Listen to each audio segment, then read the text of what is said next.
रसूलुल्लाह सल्लल्लाहु अलैहि वसल्लम का दुश्मन वो मुसलमानों का दुश्मन नहीं है, वो तमाम मज़ाहिब का दुश्मन है। पैगंबर की शान में गुस्ताखी करने वाला वो मुसलमानों का दुश्मन नहीं है, वो हिंदुओं का भी दुश्मन है। वो वेद में जो श्लोक हैं उसके भी खिलाफ कर रहा है, जो उपनिषद में लिखा हुआ है उसके भी खिलाफ कर रहा है, जो कुरान में लिखा गया है उसके भी खिलाफ कर रहा है।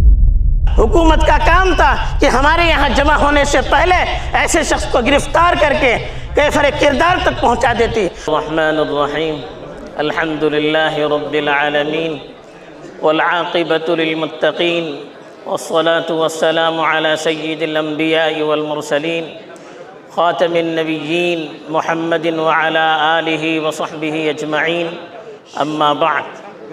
अऊज़ु बिल्लाहि मिनश शैतानिर रजीम बिस्मिल्लाहिर रहमानिर रहीम इन्ना कफ़ैनाकल मुस्तहज़िईन।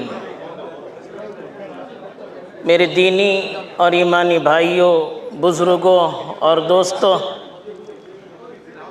इस वक्त जिस मकसद के लिए हम लोग यहाँ जमा हैं, अभी हमारे सामने हमारे सेक्रेटरी साहब ने उसकी वजाहत भी की है, लेकिन एक बात याद रखिए, रसूलुल्लाह सल्लल्लाहु अलैहि वसल्लम की शान में गुस्ताखी का मसला ये सिर्फ मुसलमानों का मसला नहीं है।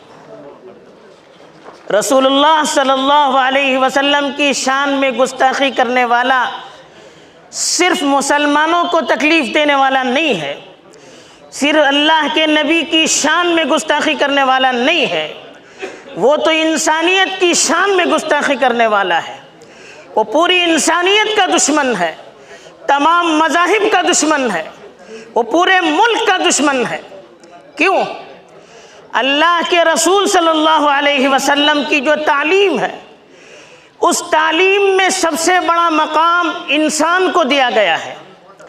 कुरान मजीद ने इंसान को अल्लाह का नाइब और अल्लाह का खलीफा कहा है। कुरान की तालीम यह है कि हुवल्लज़ी खलक़ लकुम मा फ़िल अर्दि जमीआ। अल्लाह ताला वो है जिसने दुनिया की सारी चीज़ों को इंसानों के लिए पैदा किया। सारी दुनिया इंसानों की खिदमत के लिए है, चाहे वो चाँद हो, सूरज हो, दरख्त हो, पहाड़ हो, समंदर हो, दुनिया की एक एक चीज़ इंसान की खिदमत के लिए है। इतना बड़ा मकाम इंसान को किसी और मज़हब ने नहीं दिया है, ये इस्लाम ने दिया है, ये अल्लाह के नबी सल्लल्लाहु अलैहि वसल्लम ने दिया है। अल्लाह के नबी सल्लल्लाहु अलैहि वसल्लम ने एक इंसान की जान को पूरी इंसानियत की जान के बराबर करार दिया। कहा मन क़तल नफ्सन बिग़ैरि नफ्सिन औ फ़सादिन फ़िल अर्द फ़कअन्नमा क़तल अन्नास जमीआ। जो शख्स किसी इंसान को बेज़रूरत बग़ैर किसी गलती के कत्ल करता है, वो एक इंसान का कातिल नहीं है, पूरी इंसानियत का कातिल है, पूरी ह्यूमैनिटी का कातिल है। एक आदमी की इंसान की जान बचाता है, वो एक आदमी की जान नहीं बचाता है। फ़कअन्नमा अहयन नास जमीआ, पूरी इंसानियत की जान बचाता है। अल्लाह के रसूल सल्लल्लाहु अलैहि वसल्लम ने फरमाया कि पीवर पक्का मुसलमान, परफेक्ट मुसलमान वो है कि मन सलिमन नासु बिलिसानिही व यदिही, जिसकी ज़ुबान से, जिसके हाथों से किसी इंसान को तकलीफ़ न पहुँचे। इंसान की इतनी अज़मत है इस्लाम में, और अल्लाह के रसूल सल्लल्लाहु अलैहि वसल्लम ने इंसान को इतना बड़ा मकाम दिया है कि एक इंसान की बेहतरीन जो तारीफ़ की, एक मुसलमान की जो बेहतरीन मुसलमान की तारीफ़ की, वो मुसलमान जिसकी ज़ुबान से, जिसके हाथों से किसी इंसान को तकलीफ़ न पहुँचे।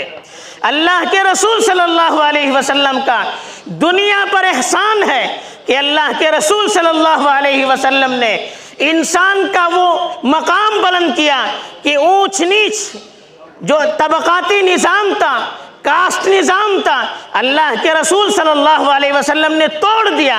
اور آپ نے خطبے میں اعلان کیا کہ لا فضل لعربی علی عجمی ولا لعجمی ولا علی عربی ولا لاسود علی ابیض ولا لابیض علی ابیض الا بالتقوی.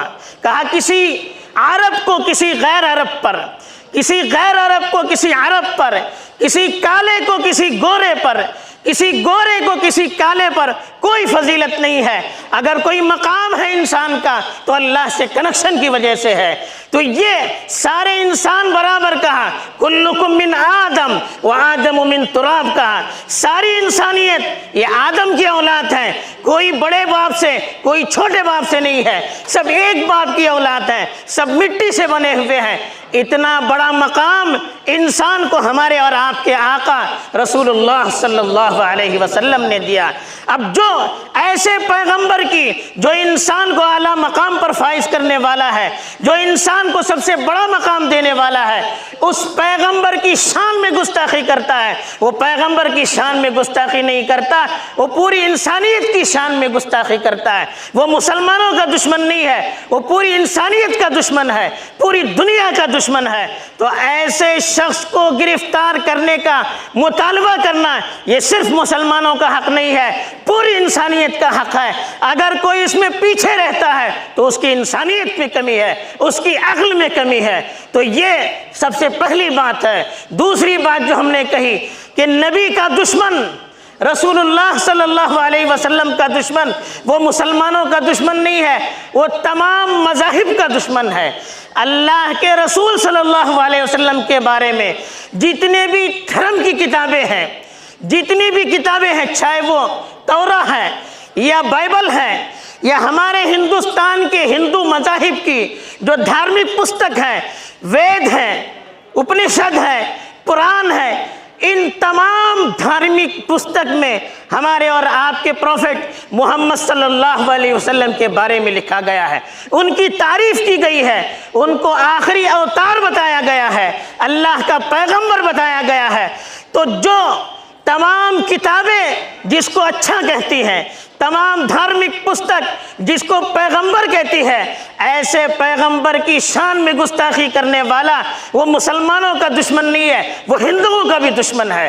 وہ وید میں جو شلوک ہیں اس کے بھی خلاف کر رہا ہے، جو اپنشد میں لکھا ہوا ہے اس کے بھی خلاف کر رہا ہے، جو قرآن میں لکھا گیا ہے اس کے بھی خلاف کر رہا ہے. تو بتائیے ایسا شخص کیا مسلمانوں کا دشمن ہے یا ہندوؤں کا بھی دشمن ہے، اپنے مذہب کا بھی دشمن ہے؟ ایسے شخص کو گرفتار کروانا جیسے مسلمانوں کی ذمہ داری ہے ویسے ہندوؤں کی بھی ذمہ داری ہے. تیسری بات، ایسا شخص ملک کا بھی دشمن ہے. ہمارا ملک سارے مذاہب والوں کو گلے سے لگاتا ہے. اس ملک کا قانون سارے دھرم والوں کو ایکویلٹی دیتا ہے، سارے دھرم والوں کا احترام کرتا ہے، سارے دھرم والوں کو اپنے اپنے دھرم پر عمل کرنے کی اجازت دیتا ہے. اور اسی سے اس ملک کی ترقی ہے، اسی سے اس ملک میں امن ہوتا ہے، اسی سے اس ملک میں بھائی چارگی رہتی ہے، اسی میں اس ملک کی یونٹی ہے. اگر کوئی شخص کسی دھرم کے خلاف بولتا ہے، کسی دھارمک شخص کے خلاف بولتا ہے، کسی دھرم گرو کے خلاف بولتا ہے، اس کی وجہ سے یہاں کی کمیونٹی آپس میں لڑ پڑتی ہے، نفرت پھیلاتا ہے، تو وہ مسلمانوں کا دشمن نہیں ہے، اس دیش کا دشمن ہے، وہ اس ملک کا دشمن ہے. وہ اس کی وجہ سے یہاں کی طبقات میں آپس میں لڑائیاں ہوتی ہے، یہاں کی کمیونٹی میں نفرت پیدا ہوتی ہے، یہاں کی امن اور شانتی ٹوٹ جاتی ہے. تو ایسا شخص ملک کا بھی دشمن ہے. ایسے شخص کو گرفتار کرنا یہ ملک کے حکمرانوں کی ذمہ داری ہے، اس لیے کہ یہاں کا جو ڈپارٹمنٹ ہے، یہاں کی جو حکومت ہے، ان کا کام کیا ہے؟ یہاں کی پبلک کی سیوا کرنا ہے، یہاں کے ملک کی حفاظت کرنا ان کی ذمہ داری ہے. اگر کوئی یہاں ملک کو توڑنے کی کوشش کرتا ہے، ملک میں نفرت پھیلانے کی کوشش کرتا ہے، اس کو گرفتار کرنا یہاں کی ڈپارٹمنٹ کی ذمہ داری ہے. اس کے لیے احتجاج کرنے کا انتظار نہیں کرنا چاہیے، اس کے لیے ریلی نکالنے کا انتظار نہیں کرنا چاہیے. یہ تو کوتاہی ہے. ان کا کام تھا، حکومت کا کام تھا کہ ہمارے یہاں جمع ہونے سے پہلے ایسے شخص کو گرفتار کر کے कैफर किरदार तक पहुंचा देती। ख़ास तौर पर हमारे सुप्रीम कोर्ट ने भी भड़काऊ भाषण देने वालों को, हेट स्पीचेस करने वालों को गिरफ्तार करने के लिए कहा है, उस पर बैन लगाया है। ऐसा शख्स सुप्रीम कोर्ट के आदेश के खिलाफ कर रहा है, क्यों उसको गिरफ्तार नहीं किया जाता है, क्यों उसको पकड़ा नहीं जाता है, क्यों उसके खिलाफ वारंट जारी नहीं किया जाता है। अफसोस है कोई मुसलमान करता है, बात करने से पहले उसको गिरफ्तार किया जाता है। जो ऐसे लोगों के खिलाफ रैली निकालता है उसको गिरफ्तार किया जाता है, उनके खिलाफ FIR दर्ज की जाती है। क्या बात है, क्यों ये डबल पॉलिसी क्यों है यहाँ पर? तो इसलिए ये मुल्क के लिए भी नुकसानदेह है, ऐसा करना मुल्क के लिए भी नुकसानदेह है। चौथी चीज़, हर मज़हब की अपनी आस्था होती है, मज़हब वालों की अपनी भावनाएं होती है। यहाँ की जो मेजॉरिटी है उनकी भावनाओं का ख्याल रखा जाता है।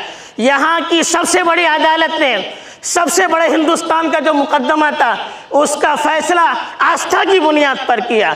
यहाँ की अदालत ने भावनाओं की वजह से खाने पीने पर पाबंदियां लगाई, अजान पर पाबंदी की बात की। क्या खाली मेजॉरिटी की भावनाओं का ख्याल रखा जाएगा, उनके आस्था का ख्याल रखा जाएगा?